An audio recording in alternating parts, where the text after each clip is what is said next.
Welcome back to the Molpigs podcast. Today our guest is Zibo Chen. Also here today are Boya, Hello. Erik, Hello. and I'm Hannah. Zibo Chen is an assistant professor at Westlake University. He received his Ph.D. in biochemistry under David Baker and Frank DiMaio at UW, after which he was a Damon Runyon Fellow at Caltech and worked with Michael Elowitz. His work focuses on programming biology via proteins. He has received a number of awards, including the Robert Dirks Molecular Programming Prize, and outside of the lab, Zibo is an instrument-rated pilot and enjoys flying around in a small Cessna. Zibo, hi. Hi, thank you for having me here. Thanks for coming on. So I guess I'll start with asking you, what made you want to program biology, and particularly with proteins, which from my perspective seems like one of the most challenging media to program? Right, yeah, that's a very good question. So actually, I guess I started programming biology when I joined Erik Winfrey's lab and also Lulu Chen's lab back in my undergrad. I was doing a surf at Caltech back in, I think that's 2011. At that time, I was just fascinated by the field of DNA nanotech. People can use DNA to make smiley face at the nanometer scale. So our project back then was to create a DNA robot that can throw cargoes on a DNA origami platform. And I thought that was pretty cool. But then one day I had this thought, could this actually work in a cell? If you could program some kind of DNA robot that can work in a cell, it can be tremendously useful. But I was told at that time, or especially for our robots, it just cannot work in a cell because we need to have thermal cycles. We need to put it in a PCR machine. We have to raise the temperature and drop the temperature for the thing to work. So it cannot conceivably have that platform working in a cell. So I talked with Erik, and I thought, can we instead program those kind of interaction specificity into protein instead? Because we all know that proteins function in a cell, and most of the cell functions are coming from proteins. And Erik told me to talk to David Baker. So that's when I decided to pursue a PhD in the field of protein design. And also at that time, David's lab had a very cool game called Folded, where you could basically, by playing video games, design proteins at the same time. So I was quite drawn to the idea of designing proteins, and that gives us a way to actually program biology from scratch, right? So if you could design proteins with any structure, with any function, then you could use that as a so-called coding language to better program biology. So I guess that's the very long version to your question of how I got started in using proteins to program biology. So what exactly is protein design, and how do you start to design a protein? Yeah, so protein design is really the reverse function of protein structure prediction. So I guess you must be very familiar with protein structure prediction, right? So in a typical protein structure prediction problem, you're given a one-dimensional sequence, so that's a primary sequence for the protein. It's just different amino acids. And your task is to find the most plausible structure for that particular sequence. And protein design kind of works in a reverse direction. You want to have a scaffold, that's the three-dimensional structure, and your task is to find a sequence that's most likely to fold into that structure. So that's the protein design problem. And the history in the Baker lab was that they were first trying to work on the protein structure prediction problem. And one day they realized that protein design is really just the same question, but in the opposite direction. So that's when they started designing protein from scratch. And I think their very first successful protein de novo design protein was called Top 7. It's designed by Brian Coleman back then when he was a PhD student, or either a PhD student or a postdoc with David Baker. That was, I think, in early 2000. So historically, like if we go back decades and decades, trying to design proteins was that there were some early successes with, I think, was it Crick who came up with some Yes. kind of rational approaches to design various like filamental proteins, but it seemed like it was kind of difficult, particularly with a kind of rational design approach to design proteins. Mm-hmm. What do you think have been the main changes that have allowed us to start building all the sorts of proteins and enzymes that we see coming out of the Baker lab and others? Yeah, I think it's a combination of a better understanding of the physics of protein folding, and also the ability to quickly do predictions in computers. So, with the advancements of computer science, we have better chips than predicted back in the old days. And you touched on this a little bit before, but when you started on the DNA side, you had to use these thermal cycles to induce an out of equilibrium state so that you could get those changes to actually sort the cargo. And from my understanding of most of what the Baker Lab has done is they really started with these rigid, super stable proteins that they could design from scratch. And more recently, they've started doing some enzymes and enzyme design, and that recent luciferase paper is really cool. How much more difficult is it to get things like switching of states and allostery, or is that something that they've already done and I just missed? Yes, yeah, there's a wonderful paper from my friend Robert Langdon and Scott Boykin.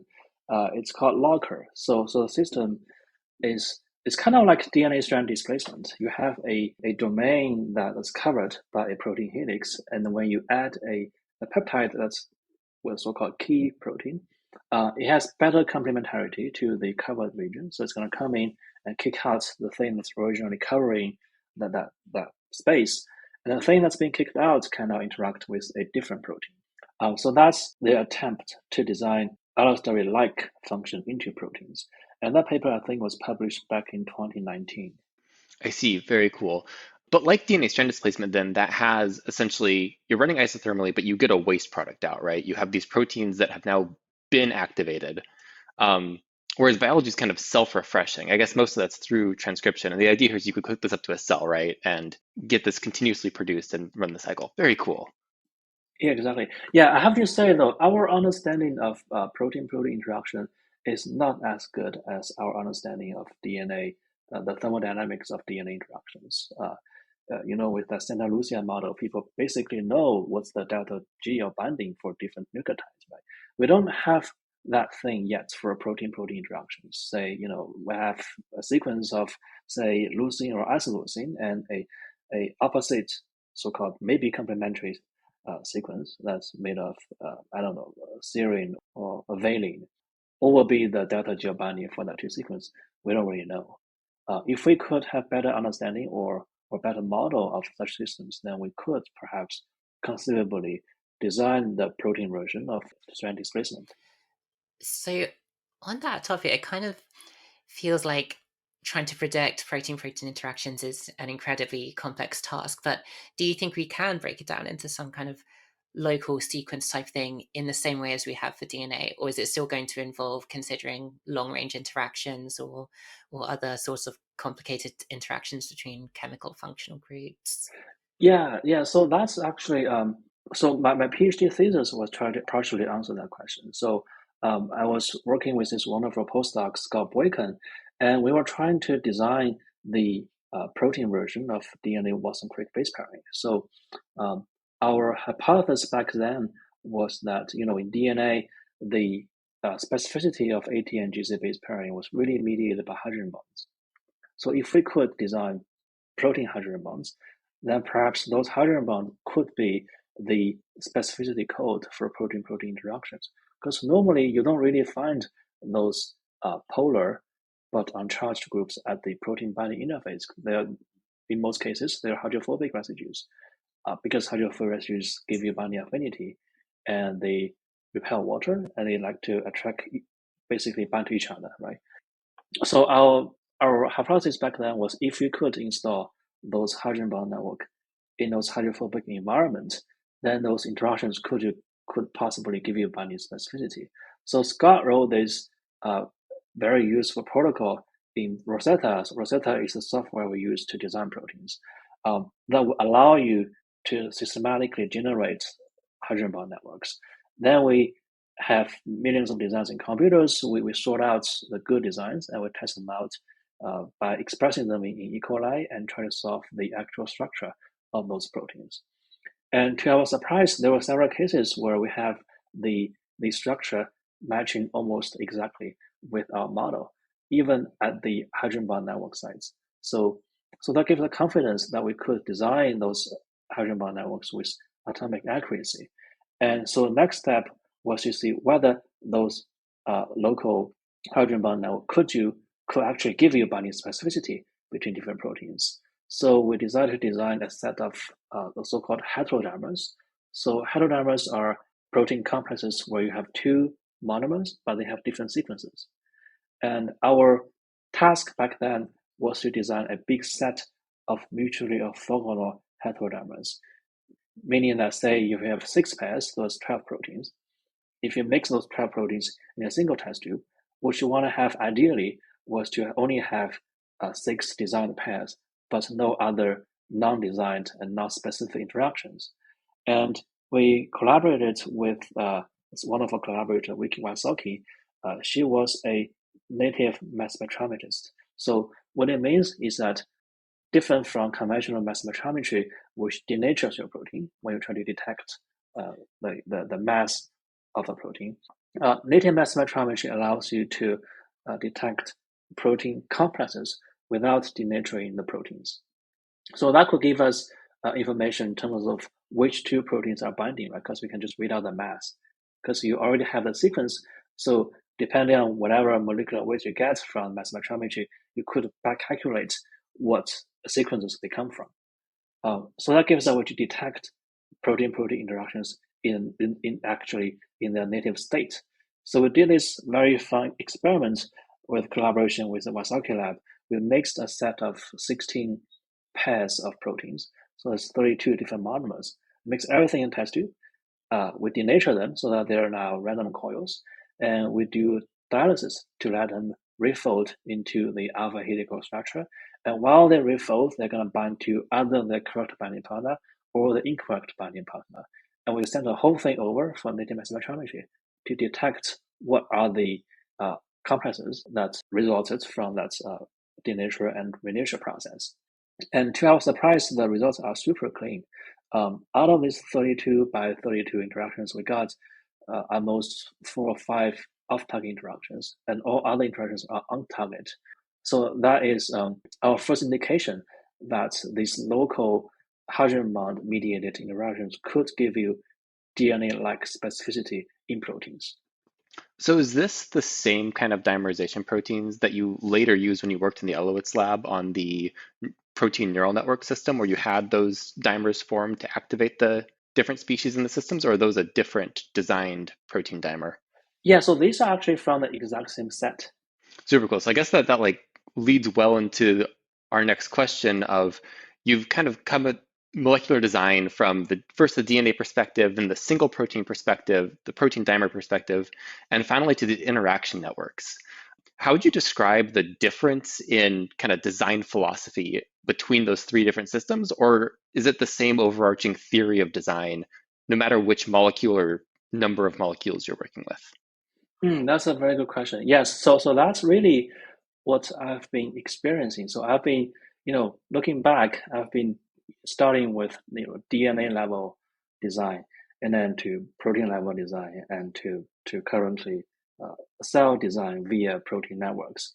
I would say the design philosophy is rather different. So in the DNA design world, everything is very precise. You know exactly what's going to happen because you have very good models, very good thermodynamic and kinetic models describing what's happening. You will be surprised if your data doesn't match your model. Taking a step further at the protein design level, it's not as precise as DNA interactions. So I guess I would say that you will be pleasantly surprised if your design model, if your actual protein structure is exactly the same as your design model. We did actually have several failures where our measured observed protein structure is quite different from our model, and we can't really explain it. Oh, I wouldn't say that we can't explain it. We just cannot prevent it from happening because, so in most cases, what happened was a water molecule came in, and the water molecule somehow got its hand onto the actual hydrogen bond network and messed up the whole network. And we are still not very good at predicting interaction between water molecules and protein molecules. So that's, I guess, room for improvement in terms of protein design. And taking a step further onto the network of protein interactions, it's a whole different story. So here you don't really think about the actual chemistry or binding delta delta G for different protein interactions. Everything can be described roughly with ODEs, right? So you have different rates for protein synthesis, protein degradation, and then protein catalysis, Kcat, Km, and protein binding, K on, K off.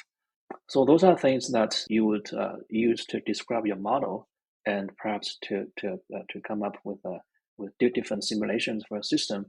And over there, my experience was that if you have a good starting toolkit of proteins, for example, either the de novo design proteins or the viral proteases, which have been extensively studied by other people, then the results are actually quite predictable.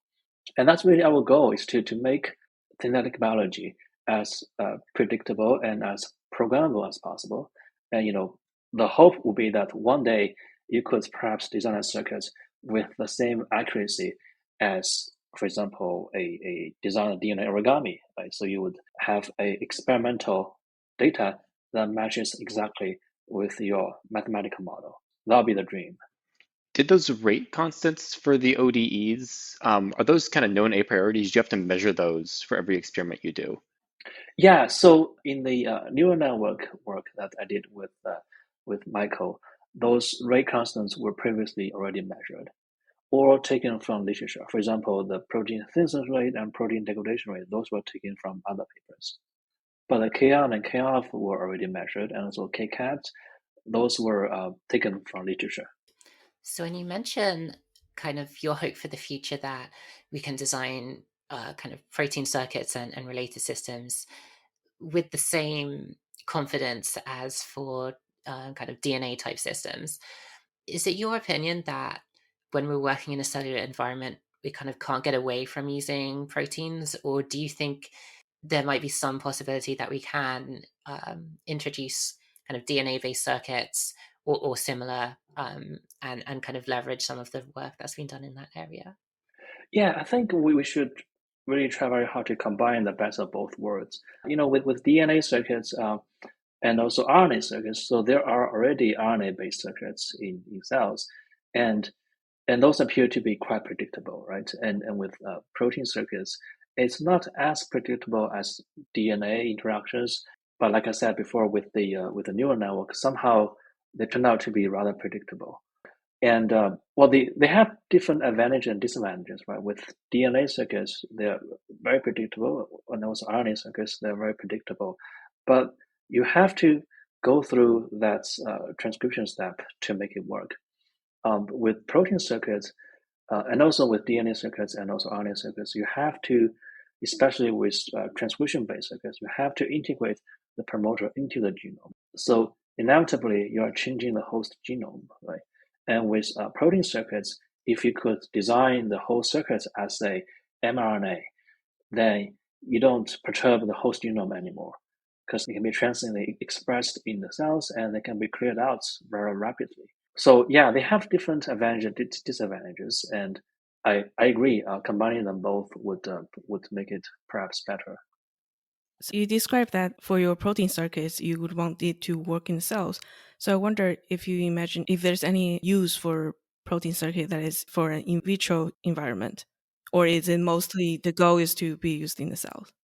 Right. Yes. So one thing I could think of is, could you come up with a protein circuits that can rapidly recognize a particular, say, antigen or a disease marker in, say, a blood sample, and amplify the signal and quickly give you a response.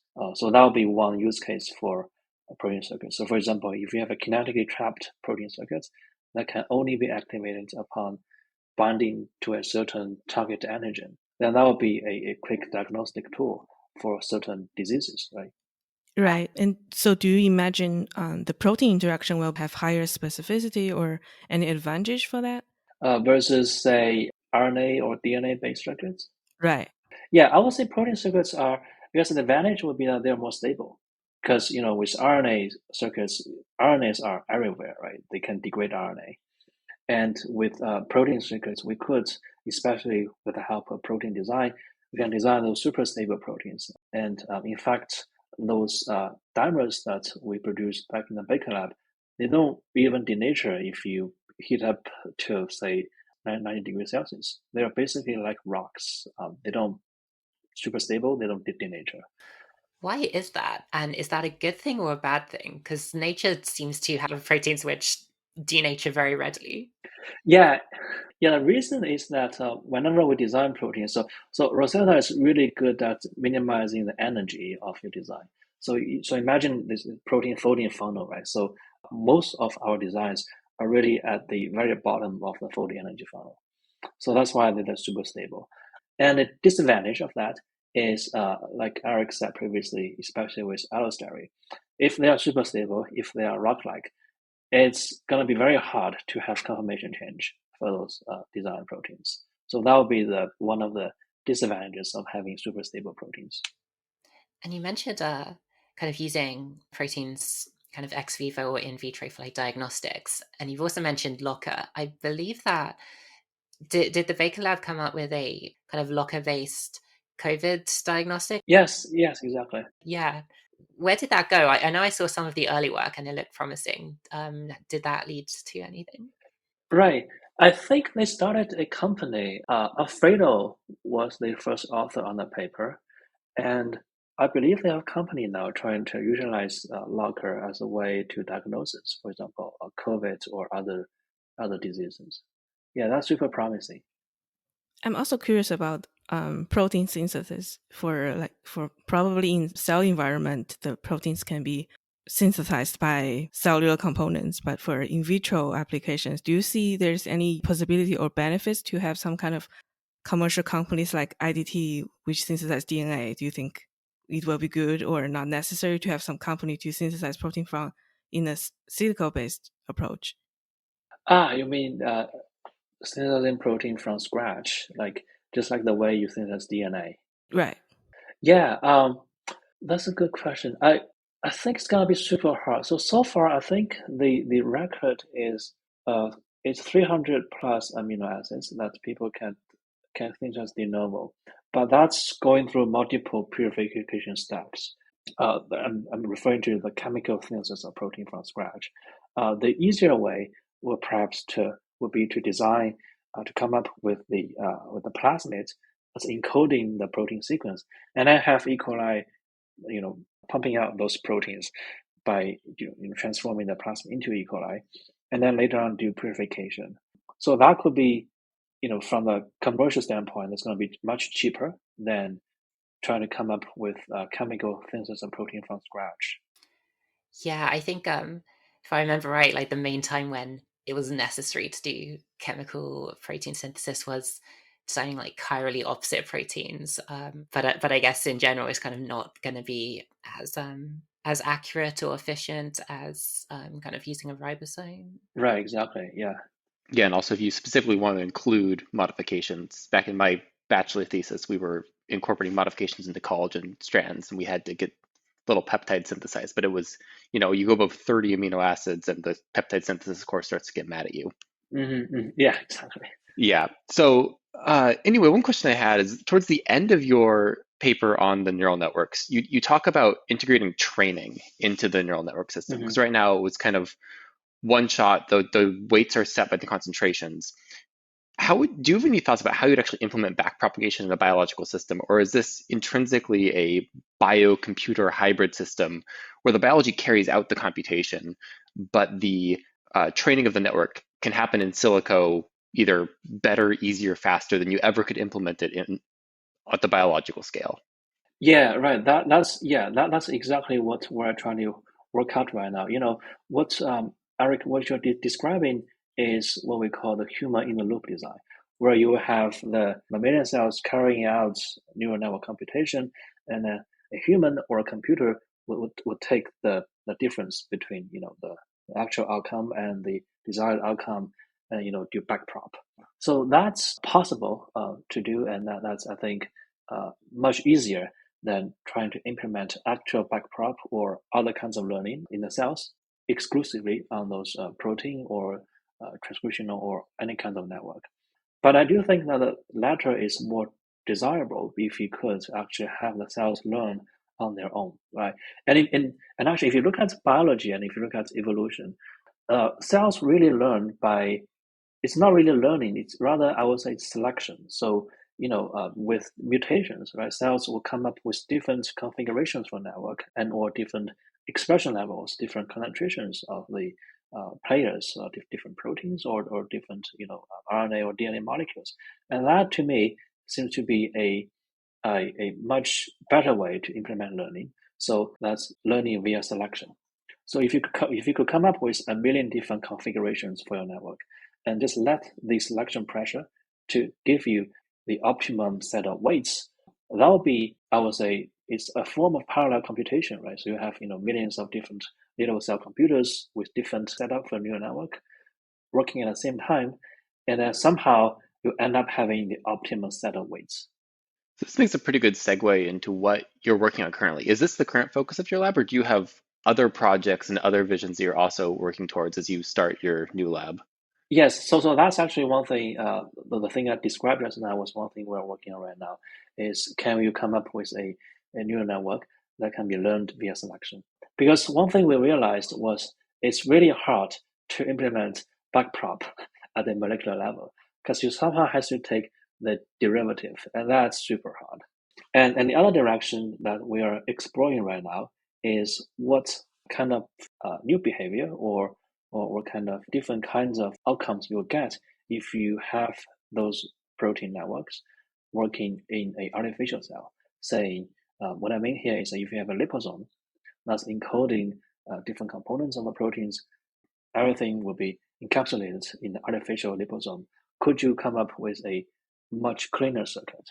So that will be, so if you have a minimal circuit, a minimal cell, which is basically a liposome encapsulating all the different plasmids expressing proteins, and they will be expressed at a set rates, and they will be degraded at set rates. Their binding constant. Could you fully mathematically describe such a system? And if you could do that, then what it means is that you can now have a way to really tune different parameters and then tune the outcome of a circuit much better. It's going to be a much less noisy system compared to actual cells.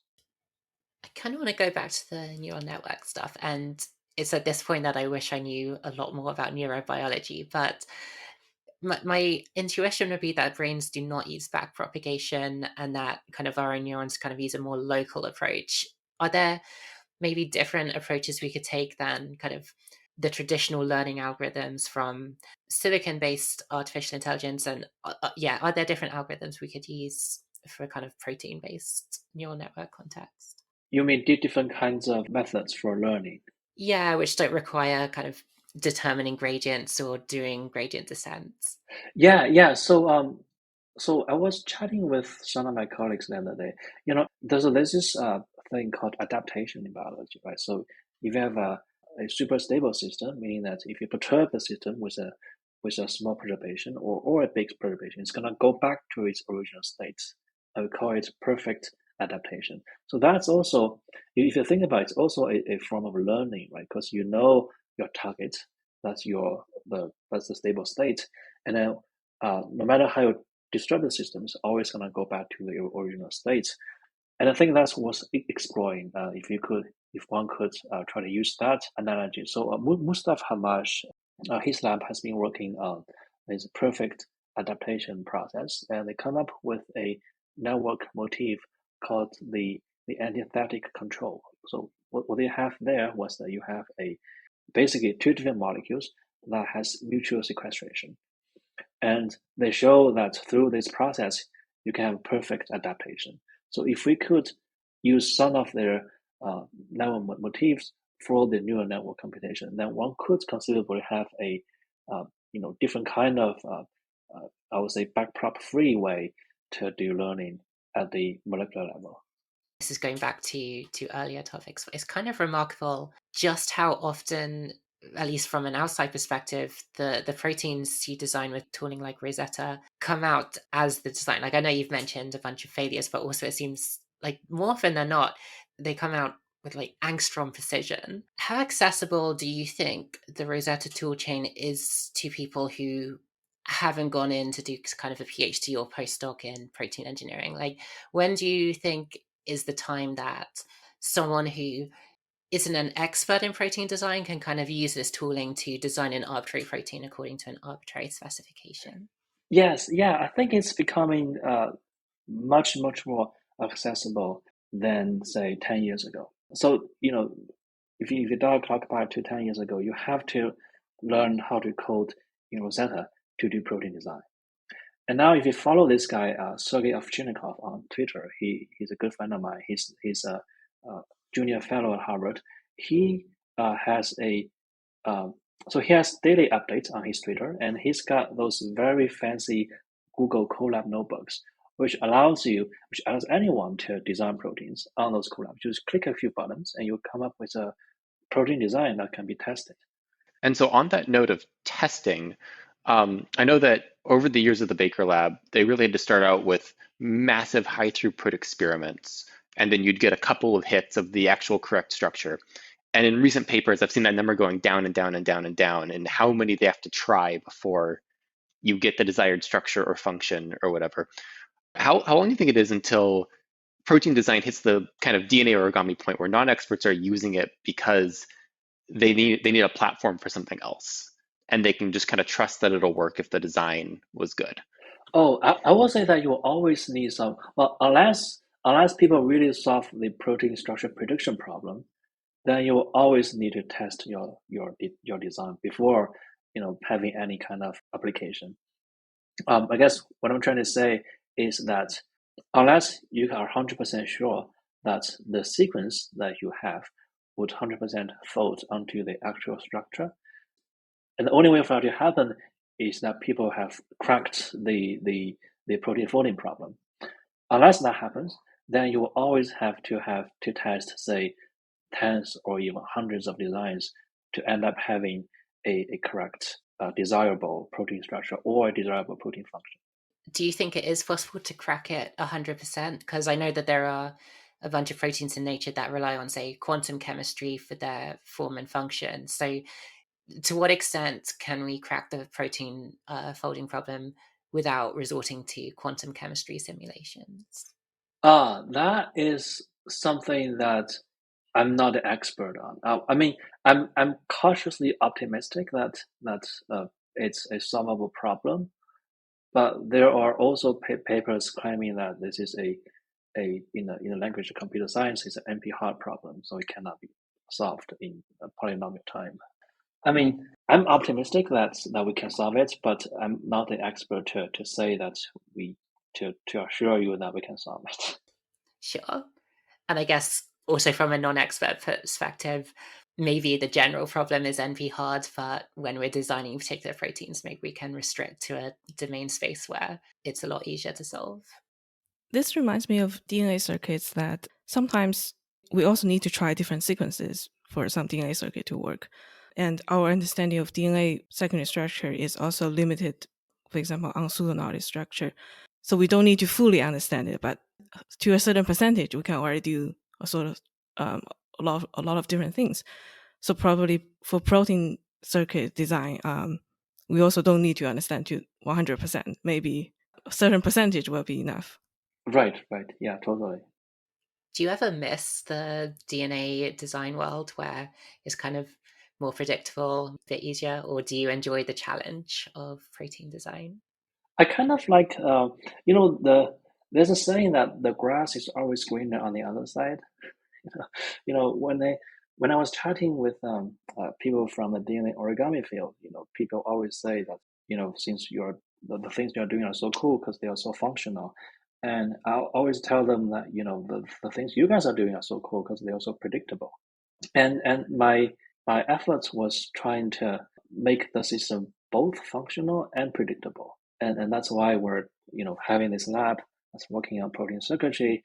And the hope is that if you could fully understand your protein module, meaning that if the protein modules are de novo designed, then you could perhaps have a better way to describe the system and make it more predictable. Can you talk a little bit about the composition of your lab? Is it all biologists, structural biologists, mathematical modelers? Like, what's your ratio of people with different expertise working on this problem with you? Let's see. I have so far I've got 14 members, and I would say most of them are good at both, meaning that they're both good at both dry lab and wet lab. I have a few people which are solely focusing on either dry lab or wet lab, and I'm trying very hard to make them learn the other side of the work. Yeah, so that's the current conversation. And I think it's very important for the students to actually have skills from both ends so that they know exactly what's going on. Whenever they're trying to come up with a model computationally, they can now design experiments to test out their idea, right? And whenever they have experimental data, they know how to further refine their computational model to, perhaps update their parameter or give the network a different architecture to give you a better outcome experimentally. So your lab is quite new. I mean, it's around a year or two at Westlake University. And how is the experience of starting your new lab? It's very funny. So in the very early days, I had to really take care of everything, from renovation to purchasing reagents and hiring. So it was a bit overwhelming in the beginning, and especially, when I realized that I'm now at the different side of the table. I have to actually be responsible for the survival of my students. That feels like a lot of responsibility. And later on, I had help from my wonderful lab manager and my students. Things started to get back on track in terms of pumping out scientific data. And now it's really actually very enjoyable. So I don't really have any admin stuff or teaching to do. So all I do every day was chatting with my students and come up with ideas. And yeah, that's the best part of this job, right? You get to talk with smart people and come up with good ideas. What's your experience been hiring students? Like, are you selective about who you take? Do you take people who are interested? Like, what's your approach to building out this, at this point, 14-person lab do you have? Let's see. So well, I guess the only criteria that I have in terms of hiring people was that if he or she is curious and motivated about our field. I don't really have any restriction in terms of his or her scientific background because what we're doing is really interdisciplinary and we can really use help from different fields. So that's my approach in terms of hiring people. You've been kind of around the world, like Singapore, US, China. What have you found were the biggest differences between these different places? Yeah, well, in terms of the biggest difference, I would say the most significant difference really the food. Um, if you go to Singapore and then to the US and then coming back to China, it's really a roller coaster in terms of food quality. I mean, nowhere compares with Singapore, right? Yeah, yeah. And in terms of the research experience, it's all really positive so far. Especially at Westlake, it's very I would say it's very internationalized, and really the only thing people care about here is science. So we get to have very good seminars and stimulating interactions with colleagues and visitors. So that's been my experience traveling around. It's really been trying to look for a good place to do what I want with science. So over the course of your career, you've won a number of pretty high-profile awards, the Dirks Prize in Molecular Programming and the Forbes 30 Under 30, and the list was very long when we looked it up. How has the recognition affected your career trajectory? And do you think those awards matter, or are they just kind of nice things to hang up on your wall? Well, let's see. So I view those rewards as byproducts of the science that I was trying to do. I would say that they have never been a goal to really get this award. My philosophy is that if you do good science, then it doesn't really matter if you get the reward or not. The goal has always been to do good science. I have another science-based question. So, kind of, you've worked with DNA and you've worked with protein, and obviously they have their pros and cons. But we're kind of working with these because nature uses them, and so we're kind of trying to understand how they work and how we can modify them for our own purposes. But do you think these are the best molecules we can use, or do you envision that maybe there's another molecule out there that we could design that would kind of be even better than these?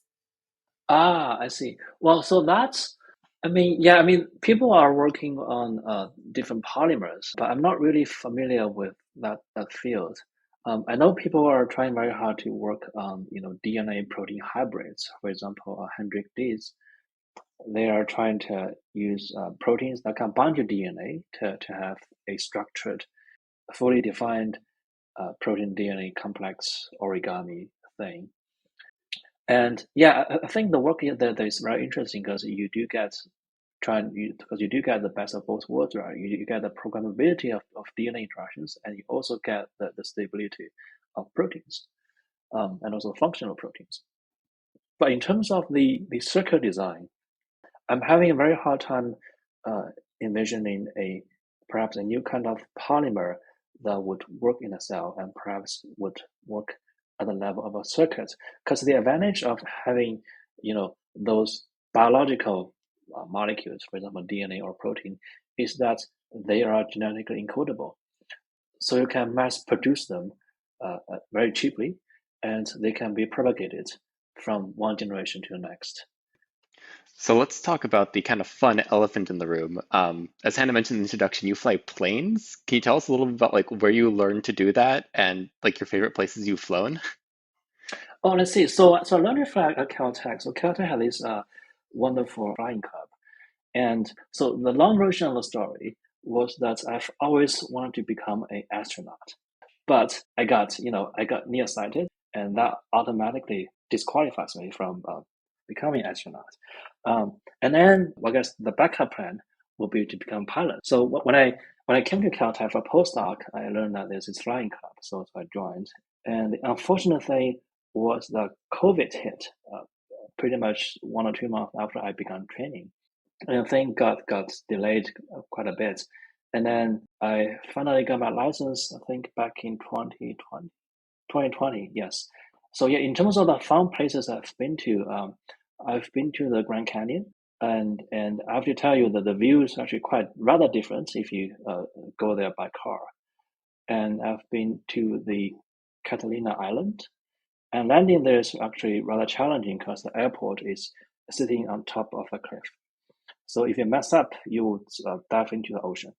And yeah, so those are the fun places I've been trying. So I'm now trying to convert my US pilot license to the Chinese version. And the final thing is that I have to go past the Chinese language test in order to get the license. But the good news is I've already passed that, and I'm just waiting for the conversion to complete. That's super exciting. Is there anywhere in China that you're really looking forward to being able to fly? Like the Grand Canyon is obviously a highlight of American geography. Yes. What are you looking forward to there?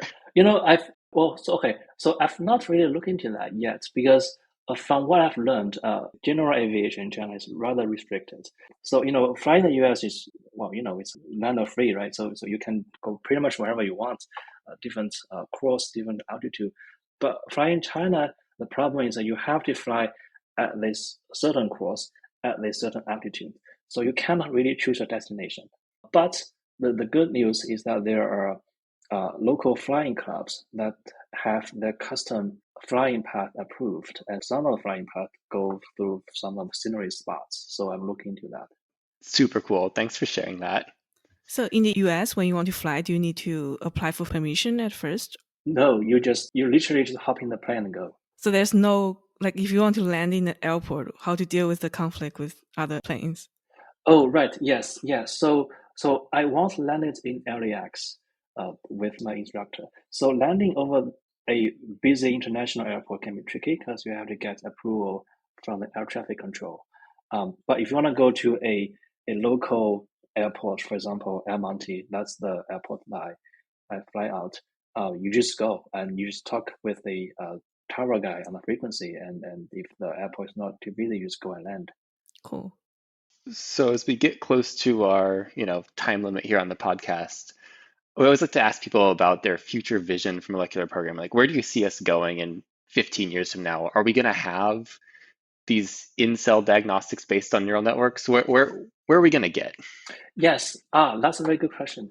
So I can see two possible directions. One is that if we can have a large enough neural network in a cell that can, say, simultaneously recognize 10 different inputs or 20 different inputs and be able to classify that input pattern into different categories. For example, whether it's cancer or whether it's disease or whether it's a healthy tissue, and perhaps have a way to autonomously update its own weights and then try to adapt to different input patterns.